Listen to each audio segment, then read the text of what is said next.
Vamos falar aqui sobre o tal do golpe. Se houve golpe, se não houve. Pessoal no chat, superchat aqui, já pau cantando. Na terra de Nárnia, o Joãozinho fala blá, blá, blá. É o melhor chat, viu? Eu acho que é democrático. Da televisão. É democrático.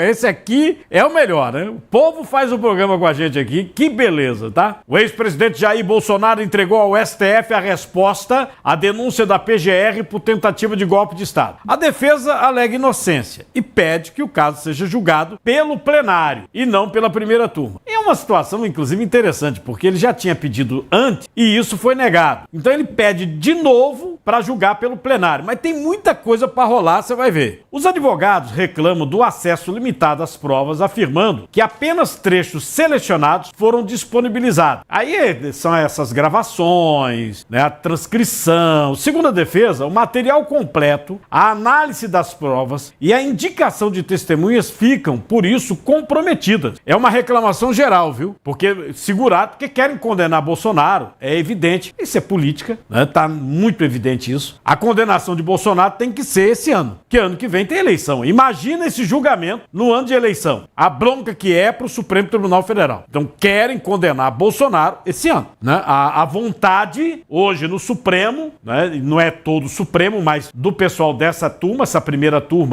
e do Barroso, que é o presidente do Supremo, é fazer a condenação esse ano. Tá? Você vê que não tem decisão contra o andamento desse processo. Vai tudo correndo para Bolsonaro ser condenado e preso. Já estão discutindo onde é que Bolsonaro vai ficar. Estão discutindo se é num quartel. Eu já tinha comentado com vocês aqui, inclusive com o pessoal jornalista que atua em Brasília, dizendo, não, a história lá é essa. Ele é condenado e ele é preso. É condenado e é preso. Na defesa, Bolsonaro também pede que o processo seja distribuído ao novo relator, criticando a atuação do ministro Alexandre de Moraes, que teria a função semelhante a de um juiz instrutor, que é um projeto, inclusive, do Supremo. Colocar o juiz por fora, um juiz que julgue por fora, né? Tem lá o juiz natural do processo, não é isso, doutor? É o juiz que teve contato primeiro com a causa, né? O instrutor vai instruir a fase de inquérito para depois ser julgado por outro juiz que não teve contato inicial com os autos.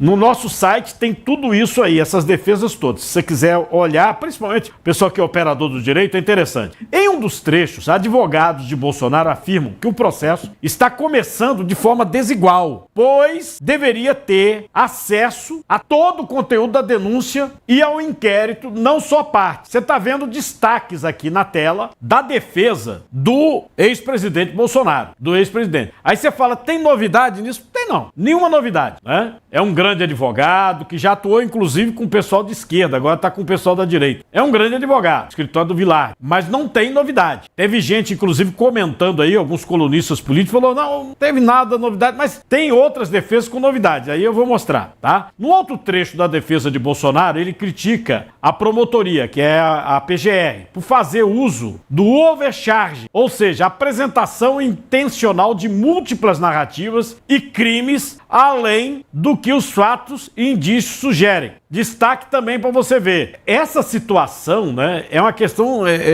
jurídica que algumas vezes já mencionaram. Esse negócio da tentativa de golpe, não sei o que do Estado, parece que a Procuradoria, doutora, devia decidir ou é uma coisa ou é outra. Isso. Você vai acusar de uma coisa, não pode acusar de outra. Verdade, né? Da mesma forma a investigação. Se eu estou investigando um fato, eu não posso ir atrás da vida pessoal, o que é que ele fazia na vida pessoal, se ele praticava adultério ou não, como é que ele era na escola. É o fato que eu estou investigando, é aquilo que tem. A pessoa tem que ser julgada por aquilo e mais nada. Então a defesa de Bolsonaro já cita isso. Uma das coisas que já eu falei aqui sobre a defesa do Bolsonaro é que a delação do tenente-coronel Mauro Cid deveria ser nula. Por quê? Porque ele tem áudios, ele dizendo que foi pressionado e não sei o quê, e pá. Então pede a nulidade. A delação do Mauro Cid é a peça principal, tanto da Polícia Federal, quanto da denúncia da Procuradoria-Geral da República. É a peça principal. Então, se você anula ali, você quebra o Supremo.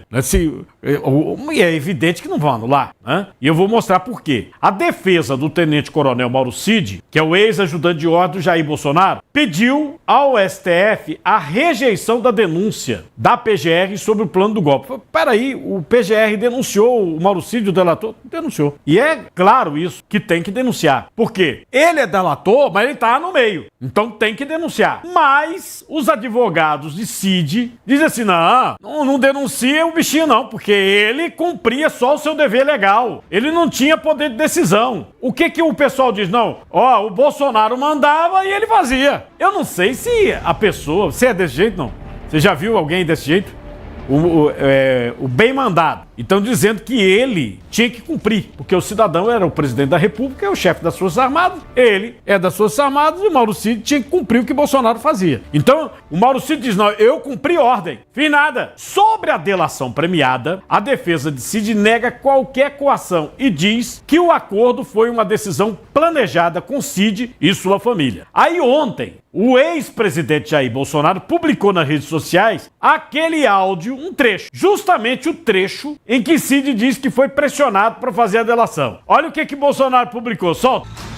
Eles queriam que eu falasse coisas que eu não sei, que não aconteceu e que não vai adiantar. Não adianta. Você pode falar o que você quiser. Eu fiz o que pudesse. Eles não aceitavam e discutiam. Discutiam que a minha versão não era verdadeira, que não podia ter sido assim, que eu estava mentindo. E eles têm liberdade de ação. Eles já estão com a narrativa pronta. Eles não queriam saber a verdade. Eles queriam só que eu confirmasse a narrativa deles. Entendeu? É isso que eles queriam. E toda vez eles falavam, mas a sua colaboração, a sua colaboração tá muito boa. Você vai ser... Tipo assim, ele até falou, vacina, por exemplo, você vai ser indiciado por 9 negócios de vacina, 9 tentativas de falsificação de vacina, vai ser indiciado por associação criminosa e mais um termo lá. Ele falou assim, só essa brincadeira são 30 anos pra você. Eu vou dizer o que eu senti. Eles já estão com a narrativa pronta deles. Esse aí é o Mauro Cid, o próprio Bolsonaro botou. E é evidente que depois que divulgaram os vídeos, o Alexandre de Moraes, ele ameaça prender o pai, que é o general, prender a mulher, a esposa e a filha mais velha, maior de idade, de Mauro Cid. Eu já mostrei aqui o vídeo. Fora o assessor dele, né, que também é juiz, que comunicou a ele que ele quase que, desmaiou, né? Teve um fato que ele desmaiou. Comunicou que a prisão dele foi decretada novamente pelo ministro Alexandre de Moraes. Então ficou nesse puxa-encolhe, né? Com delações contraditórias. Numa hora falava uma coisa, entregava fulano, depois entregava ciclano, e depois que levou o aperto entregou Braga Neto. Eu queria ver o depoimento dele, que vai ter que depor em plenário. No júri não tem que depor no plenário, doutor Eurônimo? Ou não? Caso aí, acredito que sim também. Ele vai ter. Vão convocar ele como testemunha. Eu acho. Que seja a defesa. Nem que seja a defesa. Mas aí a defesa ou o Ministério Público, será que terá interesse de entrevistá-lo de novo? Talvez ou tenha medo, né? Mas o que esse homem vai dizer? O que eu vejo aí é um precedente muito perigoso, né? Essa entrevista do Alexandre de Moraes, para ele ser válida. Se eu fizesse isso numa delegacia, eu tenho certeza que eu estaria denunciado na corregedoria e seria anulado. Se o senhor ameaçasse prender a mulher de uma pessoa. A mulher, o filho, torcer para ele, ou ele confessava da forma que eu quisesse. Então isso é um precedente muito perigoso que a gente está abrindo aqui no Brasil. Vocês estão vendo aí que é um assunto sério. Porque veja só, se o delegado, que é um delegado, né, que também é operador do direito, ele chega para o preso e fala o seguinte, se você não fala aí, eu vou prender tua mulher. Seu pai também vai entrar aqui. A sua filha, a maior de idade, eu vou mandar buscar. Seria um negócio, poderia ser visto até como tortura psicológica. Verdade, né? Esse tipo de ameaça cairia até na nova lei de abuso de autoridade, com certeza. Agora, o ministro, todo poderoso, isso ele falou... A instância superior está permitindo isso, então... Ainda depois não pode reclamar quando um delegado enfiar a mão na cara de um, né? Não, eu tô sendo sincero com vocês. Um juiz de primeiro grau... Juiz de primeiro grau, que já teve caso aí. Teve um caso de uma juíza aí que deu um surto agora, há 2 semanas. Então, justiça é para fazer justiça. Exatamente. Né? Aquele sentimento então, que quando não faz lá justo... em cima se permite esse tipo de ato, aqui embaixo vai ter problema. Porque o juiz fala assim, não, você torturou o cara, disse que ia fazer, ia acontecer. Fala, mas o Alexandre de Moraes do Supremo não fez? E aí? Agora, as defesas, né, são bem interessantes, porque elas vão variando das proposições, todos alegaram inocência, mas variam. A defesa, por exemplo, do tenente-coronel Rodrigo Bezerra de Azevedo. Esse é o Kid Preto. Selva. Kid Preto. Selva. Olha ele. Que é aquele povo que ia pegar o táxi. Aliás, pegou o Uber e o Uber quebrou e ia pegar um táxi. Mandou um táxi pra fazer e acontecer. Selva. Esse foi preso naquela operação contra-golpe. Aí o que ele pede na defesa? Pede que o presidente Lula e os ministros Alexandre de Moraes e Flávio Dino sejam ouvidos como testemunhas dele, no caso do golpe de Estado. Ele quer que o presidente, o Alexandre de Moraes, que é parte do processo, embora ele tenha dito que não é, o Supremo confirmou que ele não é, e quem expediu o mandado de prisão do Kid Preto, ele diz que quer ouvir, imagine, o cidadão todo vestido com aquela toga preta, faz ela. Entendeu? Ele foi preso, condenado na primeira instância, a segunda pegou e confirma, tá? Poderiam ter feito. Ah, mas tem que prender Bolsonaro de todo jeito esse ano.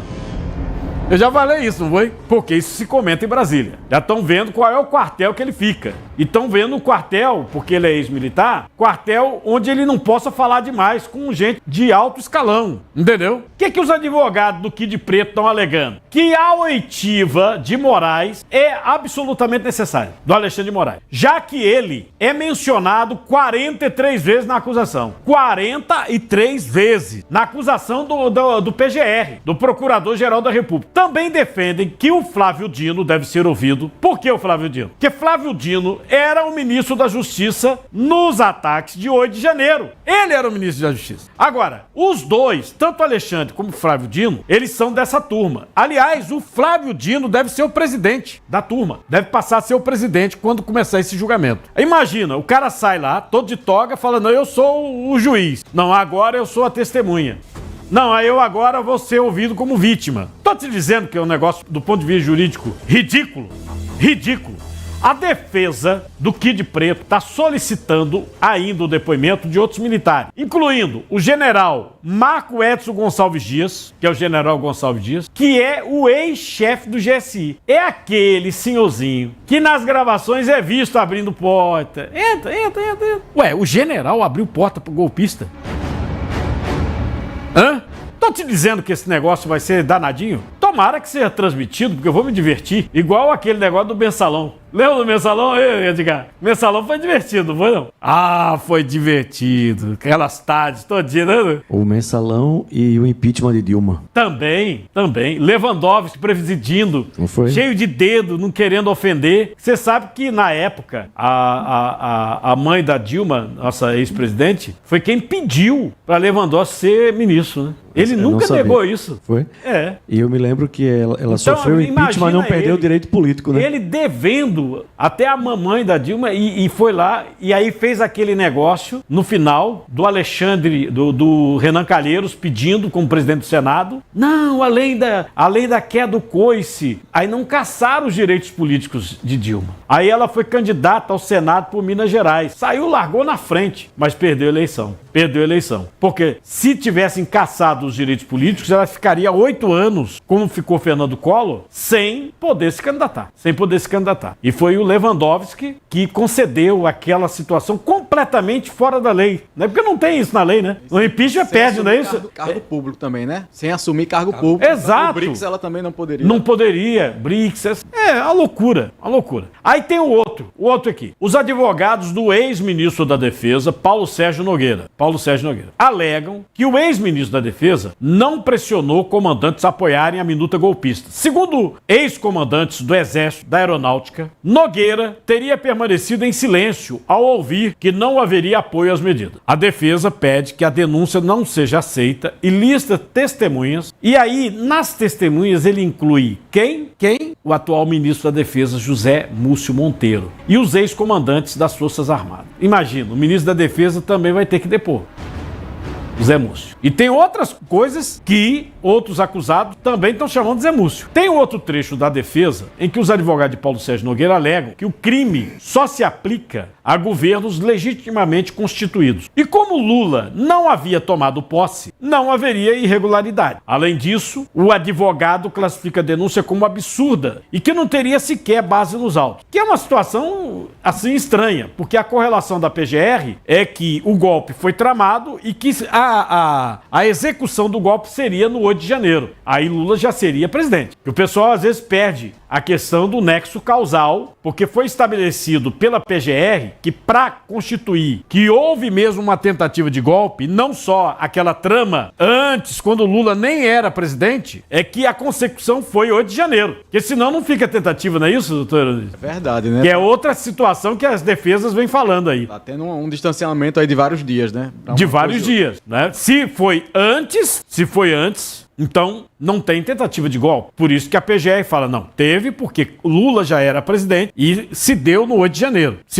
janeiro. Ex-diretor da BIM, o Alexandre Ramage. Lembrando que o Alexandre, ele é delegado federal e foi proibido pelo Supremo Tribunal Federal de assumir a PF. Proibiram. Bolsonaro botou e o STF derrubou. Eu nunca vi isso na minha vida, mas aconteceu. Porque era um temor muito grande de alguma revanche de Bolsonaro usando a Polícia Federal em investigações, e tinha muita coisa para ser investigada, um temor muito grande. Se botasse esse cidadão, ele poderia levar adiante algumas investigações, né? E há uma fragilidade, né, no Brasil enorme em coisas recentes. Eu botei outro dia o Cabral, ex-governador do Rio de Janeiro, que está solto após condenações que ultrapassam 400 anos de cadeia. Virou, inclusive, blogueirinho. Tá com o Instagram, né? Tem mais de 50 mil seguidores já. Exato. Foi governador do Rio de Janeiro. E parece que é candidato de novo agora, na próxima eleição. Pois bem, esse cidadão, só na casa da advogada, que era a mulher dele, pegaram de joia 3 milhões de reais. Que ele pedia para pagar em joia, porque em joia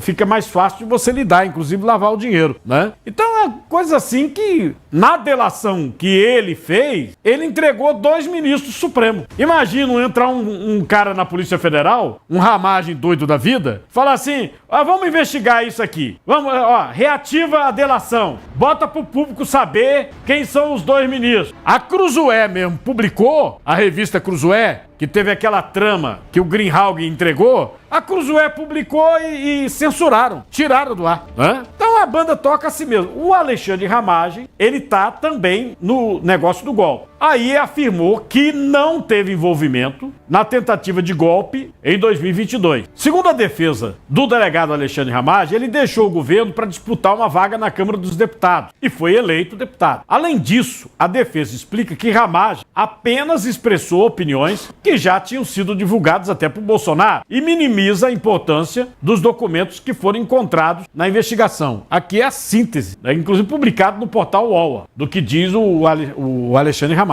É a síntese. E o general Augusto Heleno, que era assim, né, com o Bolsonaro. Colado, né? Não tinha foto que não saísse o Heleno. Tirava a foto do Bolsonaro, saiu o Heleno. Pois bem, o que ele diz? A defesa do general pede que o caso do golpe de Estado seja transferido para a primeira instância. E cita exatamente o julgamento de Lula como exemplo. Lula foi julgado na primeira instância. Por quê? Porque não tem ninguém com foro privilegiado para ser julgado nesse momento. Então deveria ser primeira instância. Até Bolsonaro não tem foro. É ex-presidente. O advogado general Heleno pede a transferência do processo para a Justiça Federal de Brasília, levando em consideração que os denunciados não têm cargo. A defesa também solicita o impedimento do ministro Alexandre de Moraes, relator do processo, por considerá-lo parcial devido à denúncia de um plano para matá-lo. É evidente que o Supremo já negou isso, né? Vai negar de novo, né, delegado? Provavelmente. Bom, eu aprendi na faculdade, justamente no livro de Alexandre de Moraes, essa questão da competência, né? Se não tem mais foro privilegiado, é para descer, então, o processo. Para descer, como foi o de Lula. Isso, como foi o de Lula, né? Lembrando que quando o processo é julgado lá no Supremo, ali é o grau máximo, já era. Você não tem recurso. Lula, ele recorreu, foi condenado em todas as instâncias. A falha processual que foi alegada pelo Zanin, que hoje é ministro do Supremo, foi advogado de Lula. A falha processual detonou a Lava Jato, que por sua vez fez com que, na questão do foro, não seria Curitiba, teria que ser a primeira instância de Brasília, né? Uma das situações alegadas pelo Zanin foi essa. E teve mais uma derrota para Bolsonaro. Mais uma, na Justiça. Presta atenção. O Superior Tribunal Militar negou o pedido de habeas corpus feito por Joaquim Pedro de Moraes Filho. Ele fez esse pedido em nome de Bolsonaro, para impedir uma prisão do ex-presidente Jair Bolsonaro. A Justiça Militar argumentou que não tem competência para julgar o caso, já que a investigação está sendo realizada pelo Supremo Tribunal Federal. É interessante, né? Isso aí é uma pessoa do povo que pega e entra com uma ação, pedindo algo ao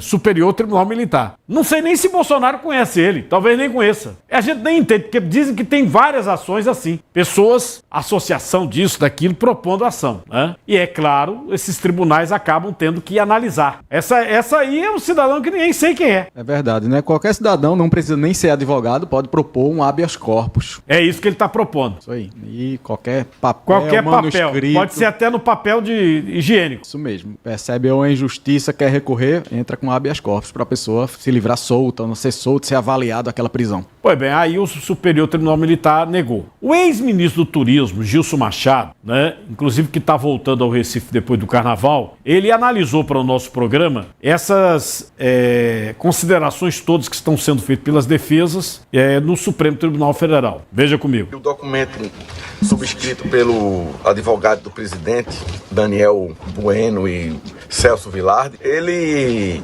desmonta a denúncia e revela um processo que atrapalhou os princípios fundamentais do devido processo legal. Porque essa defesa ela não se limita a rebater a acusação, ela demonstra com certeza como a investigação foi conduzida de forma irregular, sustentada por uma delação premiada contraditória e colhida em circunstâncias questionáveis. Você sabe as circunstâncias, né?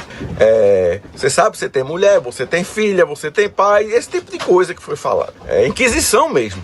E a seleção foi parcial de provas, que favorece apenas a acusação. Não tivemos acesso a todas as provas dos autos, apenas provas pinçadas. Então foi cesseada a defesa e foi imposta, veja bem, uma sobrecarga documental de mais de 200 páginas, totalmente desorganizada, que prejudica, vou dizer, intencionalmente a resposta da parte acusada. O resultado desse conjunto de arbitrariedades não é um processo penal legítimo, mas um roteiro que já tem um desfecho pré-determinado. Quer dizer, não precisava nem gastar tempo com julgamento, com nada disso. Bastava dizer, prenda o Bolsonaro. Era muito mais simples, porque já o roteiro está determinado. A condução do caso lembra, de certa forma, o célebre capítulo de O Grande Inquisitor, dos irmãos Karamazov, de Dostoiévski. Nele o Cristo retorna à Terra e, em vez de ser acolhido, é imediatamente preso. O povo o reconhece, mas a autoridade eclesiástica vê nele uma ameaça à estrutura do poder construída ao longo dos séculos. O Grande Inquisitor explica que os homens não querem liberdade, mas sim ordem e segurança, e que a igreja assumiu esse papel, decidindo o que é melhor para eles. Cristo permanece em silêncio. Ninguém, nem mesmo o Papa, pode ser comparado a Deus. E a analogia, obviamente, não se aplica a Bolsonaro, mas sim ao modelo de justiça hoje que se revela nesse processo. O direito deixa de ser um conjunto de normas objetivas e previstas e passa a ser manejado conforme a conveniência de quem o aplica, afastando-se do ideal de imparcialidade e segurança jurídica. Por isso que o Brasil hoje está nos holofotes do mundo, como um país que não tem segurança jurídica. Inclusive, ele fez essa gravação já dentro do barco, voltando de barco, viu? Lá de Alagoas pra cá. Tá vindo de barco. Tem um outro trecho que Gilson Machado diz que Bolsonaro está sendo julgado pelo que representa no contexto político atual. Veja. E a nossa defesa é contundente ao demonstrar que Bolsonaro não está sendo julgado pelos seus atos, mas sim pelo que representa um contexto político atual. O Supremo Tribunal Federal assumiu funções que não lhe cabem, conduzindo investigações, decretando medidas cautelares e ampliando a acusação sem a provocação do Ministério Público. O sistema acusatório foi rompido e o juiz das garantias, criado exatamente para evitar esse tipo de sobreposição, foi afastado com a justificativa de que não se aplicaria a tribunais colegiados. No entanto, não há previsão constitucional para essa exclusão. O princípio da imparcialidade judicial não é uma concessão, mas um direito de qualquer acusado. A imparcialidade, feito você ver o ministro Barroso dizer, nós derrotamos o bolsonarista. Oi, como é que pode? Um juiz, que é para ser neutro, que é para se pronunciar nos autos, ser midiático, ser juiz de internet, e essa palavra nós quer dizer que ele não é juiz, ele é militante. Então, esse é o tipo de coisa que está acontecendo. Bom, tá aí a fala do Gilson Machado, né, que inclusive quando o Bolsonaro esteve aqui andou com ele para baixo e para cima. Eu tô vendo o Gustavo Henrique aqui, eu gostaria de saber com os doutores até quando Alexandre continuará assassinando o ordenamento jurídico. E a pior parte é o AB, que parece um velho, né? A OAB, eu nunca vi um órgão de advogado tão inoperante. Mas tem um detalhe, não é, né, me permita, eu não sou advogado, mas a gente tem um outro elemento aí importante além da OAB. porque a gente tem aí o Senado Federal. A inércia, né? Do A Senado, que é do Senado. Porque justamente quem poderia o resolver. contrapeso é exatamente dado pelo Senado Federal, né? Na OAB ela poderia se pronunciar. Mas ela esse poderia pessoal, se você vê, posicionar. hoje, por exemplo, o Alcolumbre mal assumiu presidente do Senado de novo, né, porque ele já foi, e ele hoje está denunciado no Metrópolis e no UOL, nos dois portais. O presidente do Senado, Alcolumbre, pegou um jato da FAB, foi para o Amapá, que é a terra dele, para desfilar numa escola de samba. O jato da FAB. Imagina o preço que é sair de Brasília e ir para o Amapá, aí já tá voltando, do jato. Né? O Barroso estava na escola de samba no Rio de Janeiro, o presidente do Supremo, com o Eduardo Paes. Lembrando que Eduardo Paes, desde a época da Lava Jato, é denunciado no Supremo. Tem processos dele lá no Supremo. E o presidente do Supremo tá lá, inclusive com lata de cerveja, os dois, para baixo e para cima. Tem vídeos na internet e nas redes sociais. Pode olhar. Então, quer dizer, eu acho que a vergonha na cara desse país já era.